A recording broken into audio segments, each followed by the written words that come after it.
Welcome to biochemical students. और मैं हूं हिमांशु कुमार और हम लोग पढ़ रहे हैं मोल कंसेप्ट। तो मोल कंसेप्ट में अब तक से मैं 2 क्लास ले चुका हूं और मोल कंसेप्ट का जो बेसिक फंडा है उसको पूरी मुख्य रूप से जो आपको उसमें जो उसका जो मेन चीज़ है उस चीज़ को मैंने आपका बेसिक क्लियर कर चुका हूं। तो कुछ उसमें से मैं कुछ फार्मूला दिए थे रूल रेगुलेशन के बाद, कुछ रूल देकर कुछ पर न्यूमेरिकल बनवाए थे।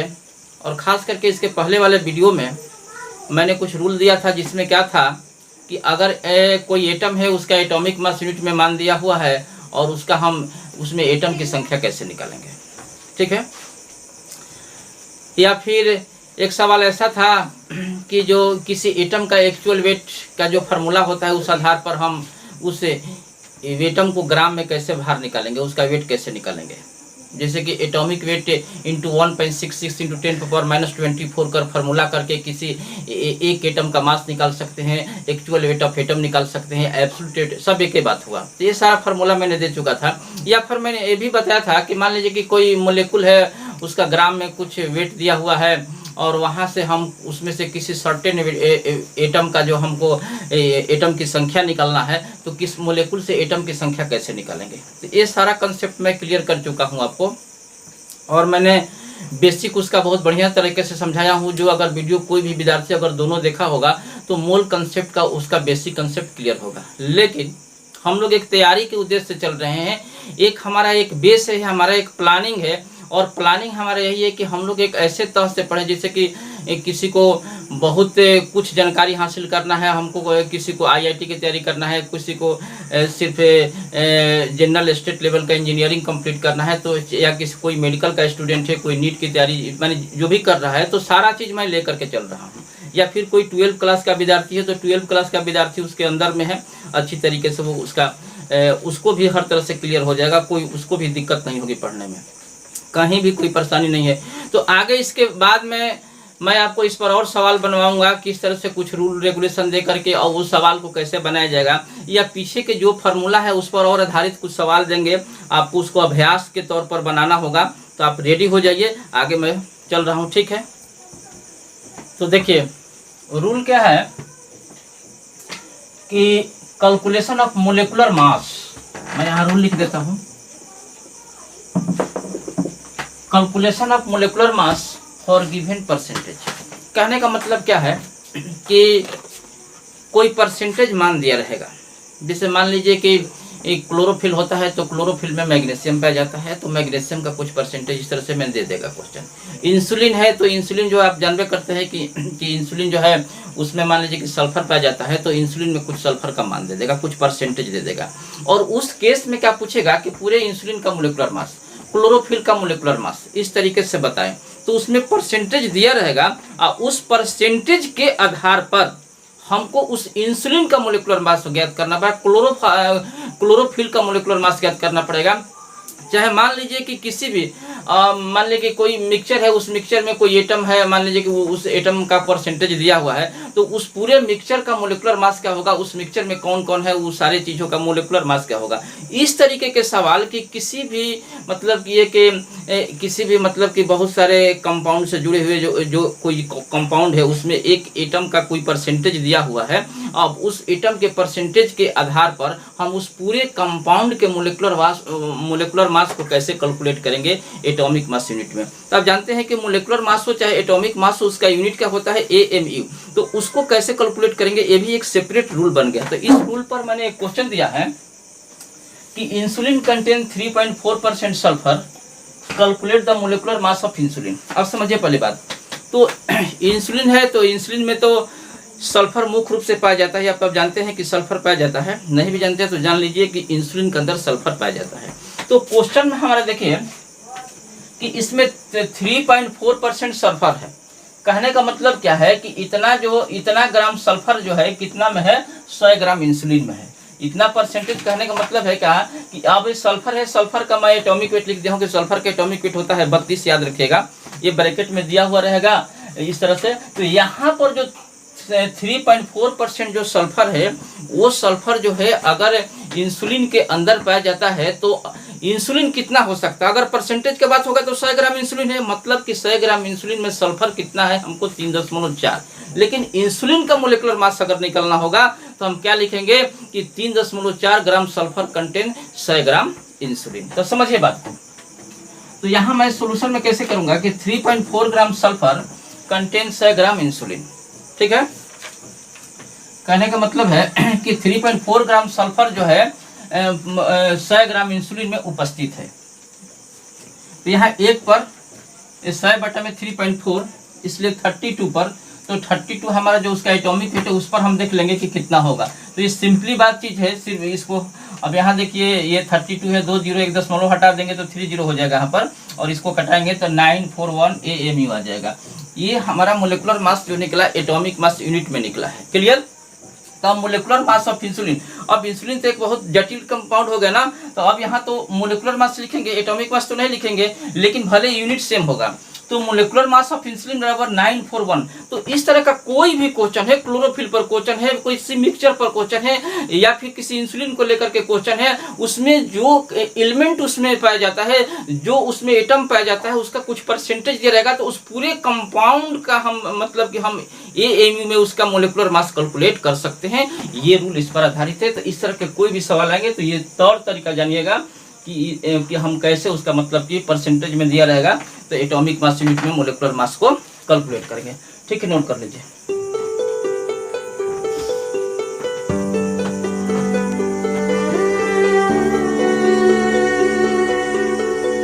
अब देखिए क्वेश्चन में क्या है, क्वेश्चन देखिए पहले पढ़ लेते हैं, समझ लीजिए। Calculate the number of atoms in 100 gram calcium. 100 gram calcium में एटम की संख्या निकलना है। आप आंसर तक मत पहुंचिए, अभी आप सीधी सी बात ये समझिए कि मोल कंसेप्ट मैंने शुरू में जब पढ़ाया था तो मोल को मैंने क्लासिफाई किया था 3 भाग में।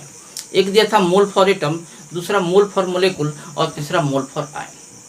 तो एटम के केस में यहाँ तो एटम है, तब एटम पर हमको विचार करना, और एटम में पढ़ा ही रहा हूँ, मोल फॉर एटम में पढ़ा रहा हूँ, अभी मोल फॉर तो मोलिकुल पढ़ा नहीं रहा हूँ। भले कुछ मोलिकुल का चीज़ जो है, जो नंबर ऑफ एटम निकालना है उसमें मोलिकुल का कुछ मान दिया हो तो वो बात अलग है, लेकिन मोल फॉर एटम ऐसे मोल फॉर एटम अगर समझ लीजिएगा तो मोल फॉर मोलिकुल में भी कुछ नहीं है। तो समझिए हम क्वेश्चन पर आते हैं। 100 ग्राम कैल्शियम दिया हुआ है, तो आपको शुरू में मैं फार्मूला दिया था मोल कंसेप्ट से रिलेटेड, जब पहला वीडियो मैंने आपको जो अपलोड किया था, आपको दिया था, तो उसमें हम कुछ फार्मूला दिए थे। क्या दिए थे फार्मूला? पहला फार्मूला था कि नंबर ऑफ मोल बराबर अमाउंट गिवन इन ग्राम बटा में एटॉमिक वेट। फिर एक मोल में ऐसा दिए थे कि नंबर ऑफ मोल, ध्यान दीजिएगा, मैंने एक फार्मूला दिया था कि नंबर ऑफ मोल बराबर नंबर ऑफ एटम बटा में 6.022 इंटू 10⁻23। अब बताइए वहाँ नंबर ऑफ एटम है तो नंबर ऑफ एटम तो वहाँ से निकल जाएगा, तो फार्मूला टोटल आपको ओट पर होना चाहिए, पहली बात। अगर फार्मूला ओट पर है तो न्यूमेरिकल में कुछ नहीं है। ठीक है, तो नंबर ऑफ एटम का फार्मूला क्या होता है? Number of moles into 6.022 into 10⁻23।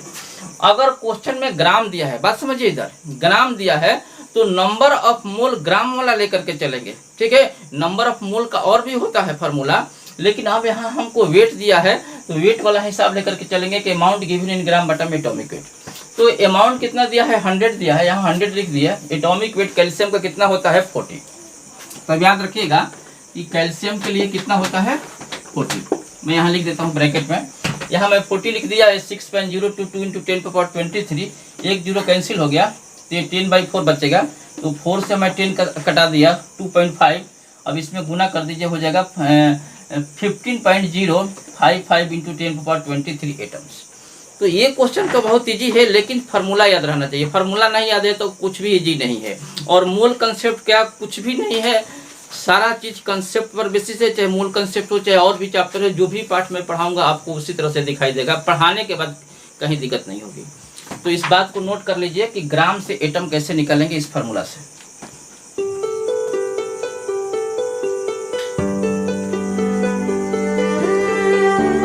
देखिए क्वेश्चन है कि कोई एटम है और उस एटम की संख्या दिया हुआ है, और उस एटम की संख्या से हमको मोल निकालना है।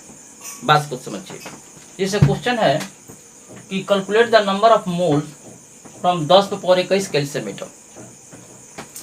तो कैल्शियम एटम हो चाहे मैग्नीशियम एटम हो, सोडियम एटम हो, कोई भी एटम दिया रहेगा, उस एटम की संख्या दिया हुआ है, मतलब कि नंबर ऑफ एटम दिया हुआ है कैल्शियम के केस में, और उसमें कहता है कि नंबर ऑफ मोल निकाले। तो सारा फार्मूला वर्ड पर याद रखिए।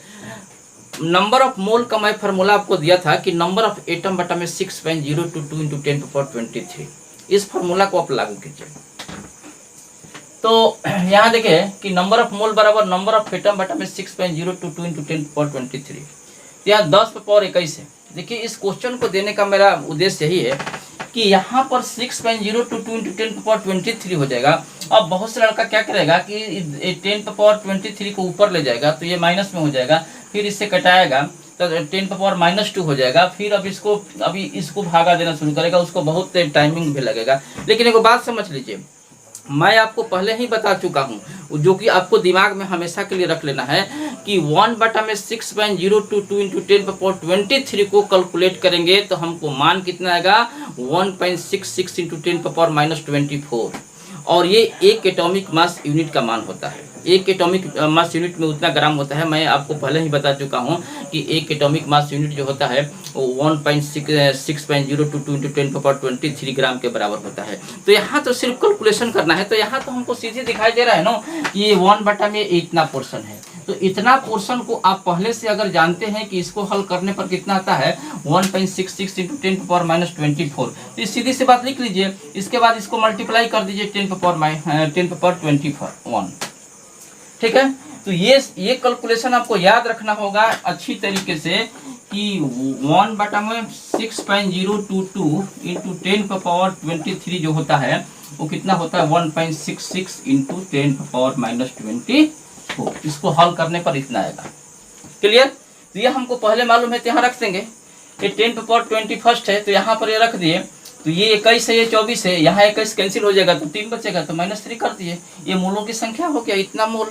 तो इस तरह से हम एटम की संख्या दिया रहेगा तो मोल कैलकुलेट कर लेंगे आसानी पूर्वक। इसको नोट कीजिए।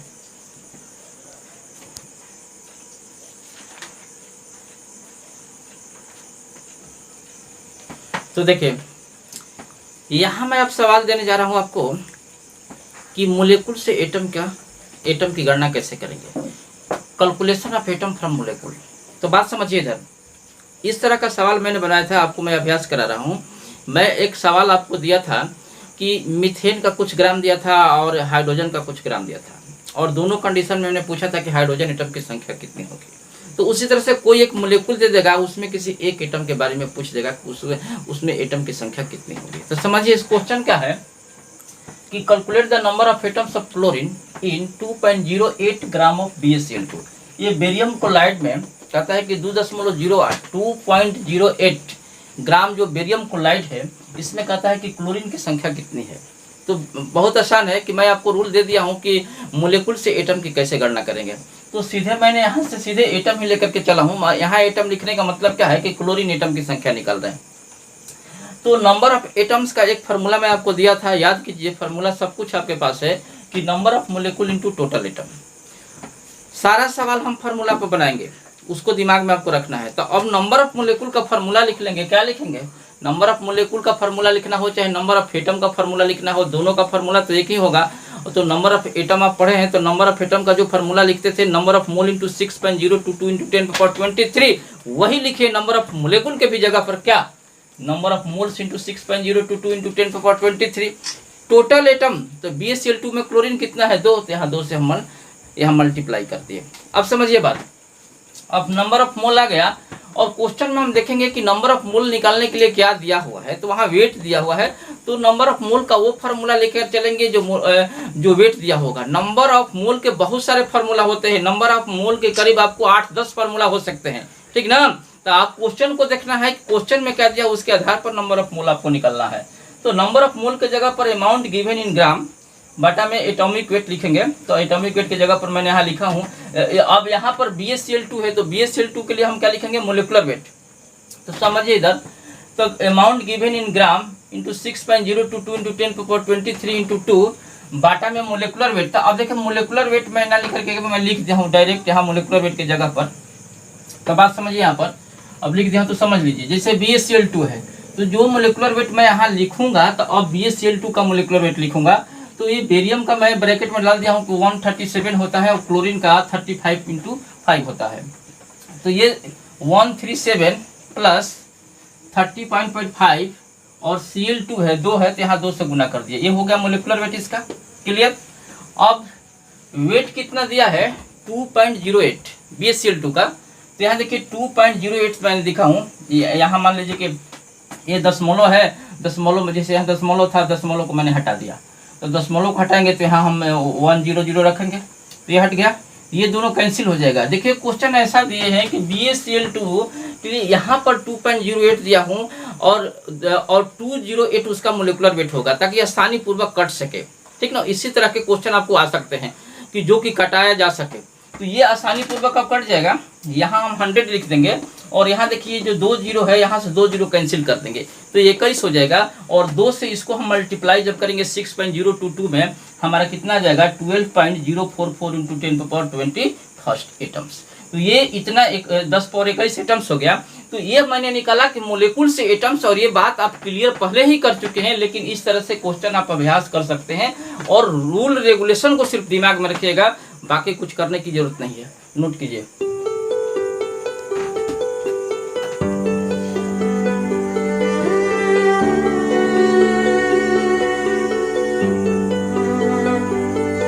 देखिए यहाँ पर जो क्वेश्चन है सेम वही क्वेश्चन है जैसे इसके पहले मैंने था कि मोलिकुल से एटम कैसे कैलकुलेट करेंगे।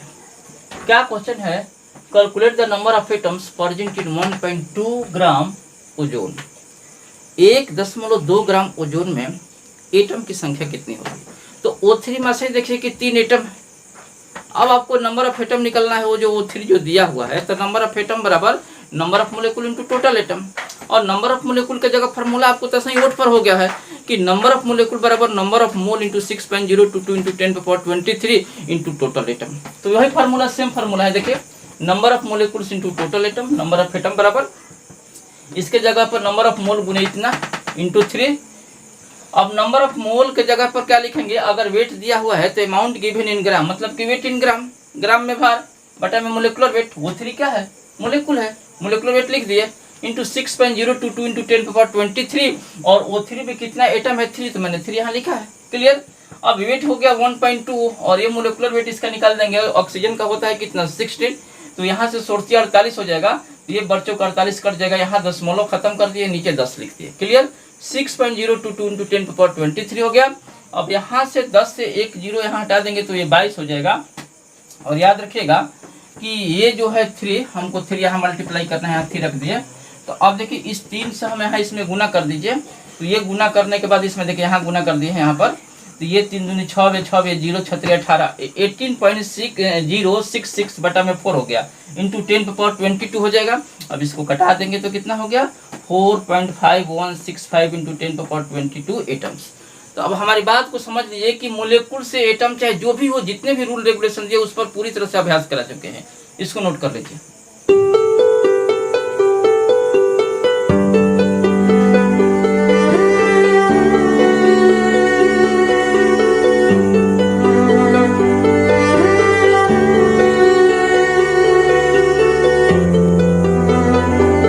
हाँ तो देखिए जितना मैं आज बताया हूँ, इसके पहले जो फार्मूला मैंने उसका बता चुका हूँ, वो सारा चीज़ मैंने अभ्यास करा दिया। बढ़िया से उसको समझ लीजिएगा।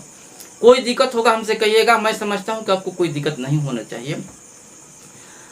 हाँ तो देखिए आगे जो भी अभ्यास कराना होगा मैं कराऊंगा, लेकिन इसके पहले अब तक से जो आपको परेशानी अगर कहीं भी होगी हमको बोल दीजिएगा। ऐसे तो आपको दिक्कत नहीं होना चाहिए। तो आपके लिए मैं बहुत हमेशा मेहनत करता हूँ अक्सर, और इस मेहनत से मैं आपसे चाहूँगा कि इसको अधिक से अधिक लाइक तथा सब्सक्राइब किया जाए, और इसको करना मत भूलिएगा, ठीक है। और यदि वीडियो आपको अच्छा लगता है तो इसको ज़्यादा से ज़्यादा शेयर कीजिएगा, ठीक है। और एक पीले रंग की जो घंटी होगी उसको ज़रूर दबा दीजिएगा। ओके।